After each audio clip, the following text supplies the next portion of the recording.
me tell you something uncomfortable. You don't have a motivation problem. You don't have a discipline problem. You have a hijacked brain. Right now, while you're listening to this, your time is leaking. Your focus is fractured. Your potential is slowly being wasted. And the scariest part, you're not being forced. You're participating every single day. Be honest with yourself for a moment. You already know what you should be doing. You've planned it. You've written goals. You've watched videos on discipline, habits, productivity. You've even felt inspired for a few hours. And then nothing changes. You still don't execute. You pick up your phone just for 5 minutes, and suddenly it's been an hour. You scroll, you watch, you react, you consume, and when the day ends, there's this quiet feeling in your chest. Regret. Not loud, not dramatic, just heavy. If this feels familiar, don't look away. Because what's happening to you isn't laziness, it's addiction. 15 years ago, phones were tools. You used them when needed. Today, they're slot machines in your pocket. Every swipe, every vibration, every notification, carefully engineered to keep you hooked. They all trigger the same thing in your brain. Dopamine. Dopamine isn't happiness. It's not joy. It's not fulfillment. Dopamine is anticipation. It's the chemical that makes you want. And social media gives your brain unlimited access to it.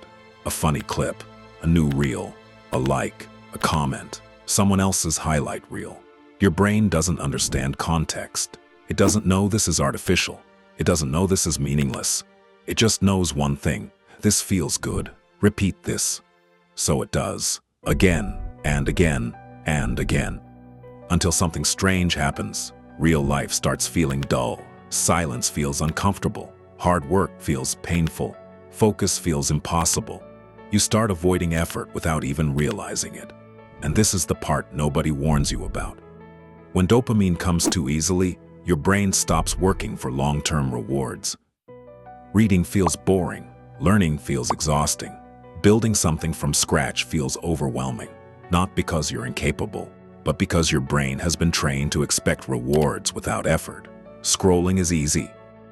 Growth is hard. So your brain chooses easy. Every time. Now let me tell you something that should scare you.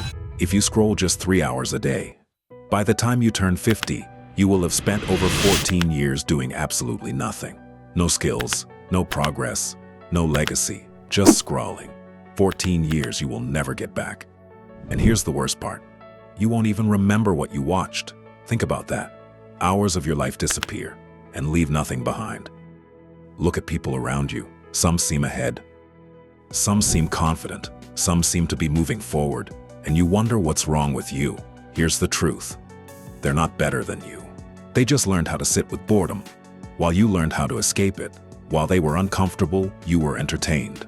While they were building tolerance for effort, you were numbing yourself. Comfort slowly became your cage. Here's how the trap works. You feel bored, so you reach for your phone. You scroll and you feel good. You feel good, so you stay longer. You stay longer and time disappears. Then you stop. Reality hits. You feel empty, restless, unsatisfied. So you go back. This loop doesn't just steal your time.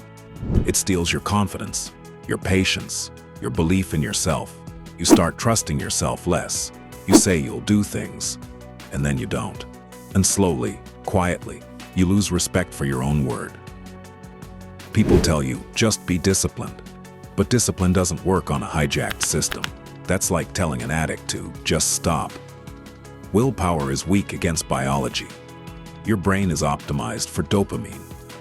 Not effort, not patience, not delayed rewards. So every time you rely on motivation alone, you fail again. And then you blame yourself. But here's the truth no one tells you. Your brain is not broken, it's trained. And anything that's trained can be retrained. You don't need to quit your phone. You don't need to delete your accounts. You don't need extreme detoxes. You need a system. Start with awareness. Ask yourself honestly, what gives me instant pleasure, but gives me nothing back? Mindless scrolling, short videos, endless consumption, late-night phone use. Write it down, because awareness breaks autopilot. Next, create friction. Make bad habits harder. Remove addictive apps from your home screen. Turn off notifications. Use grayscale mode. Keep your phone physically away while working. Your environment shapes your behavior more than motivation ever will. Then, replace. Don't remove. You cannot remove dopamine from your life. You must upgrade it. Replace cheap dopamine with earned dopamine. Exercise, learning a skill, reading, writing, creating. At first it feels boring. That's not a failure. That's healing. Your brain is recalibrating. Learn to sit with boredom. Boredom is not dangerous. Boredom is powerful.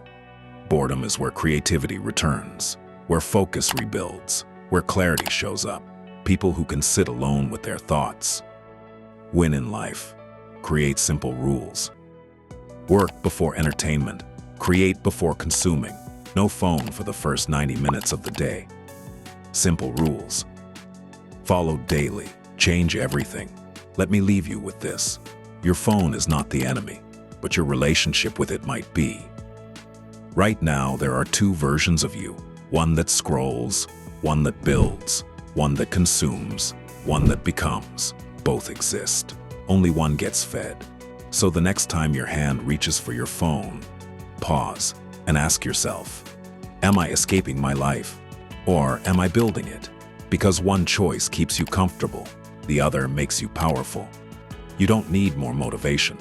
You need your brain back, and it starts with the next decision you make. Right now, if this video helped you see things clearly, subscribe to Next Level Minds, because your mind was meant for more.